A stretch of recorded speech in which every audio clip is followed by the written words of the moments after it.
BJP সরকার আসায় যেন হিন্দু ভাইরাই বেশি বিপদে পড়েছে।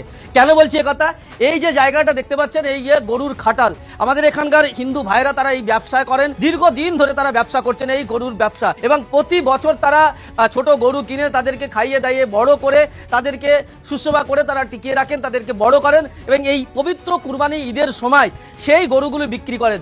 আমার গরুগুলো বিক্রি হোক, আমার ছেলেটা যাতে বেঁচে থাকে সেই চেষ্টা করো। যদি পরে টাকা না দিতে তেল কেন গলা জড়িয়ে দিতে হবে। যে ব্যাংকে লোন আছে, আমাদের লোনটা তাহলে মুকাব করে দিন। কুরবানিটা বন্ধ করা মানে ব্যবসাটা বন্ধ। আমি চাই কুরবানিটা এবারটা হোক। এবং তারা রীতিমতো কাঁদছেন, তারা আক্ষেপ করছেন যে আমাদের সংসার চলবে কি করে, আমরা দেনা মিটাবো কি করে। হ্যাঁ, যেটি শুনেছেন, যেটি দেখেছেন একদম সঠিক। হিন্দুরা কেঁদে মরে যাচ্ছে। কেন কেঁদে মরে যাচ্ছে? কারণ মুসলিমরা গরু কুরবানি দেয় ঠিকই, কিন্তু বেশিরভাগ মুসলিমরা গরু পালে না।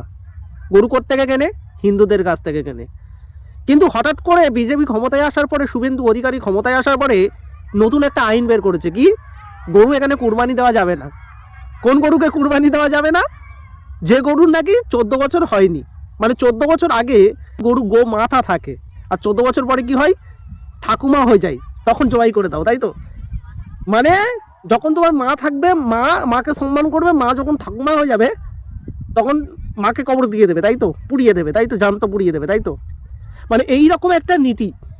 আজকে শুধু এই নীতিটার কারণে, শুধু এই আইনটার কারণে লাখো লাখো হিন্দু আজকে ভাই বোনেরা, দাদা দিদিরা গরু বিক্রি না করতে পারে কান্নায় ভেঙে পড়ছে। ভিডিওগুলো দেখো।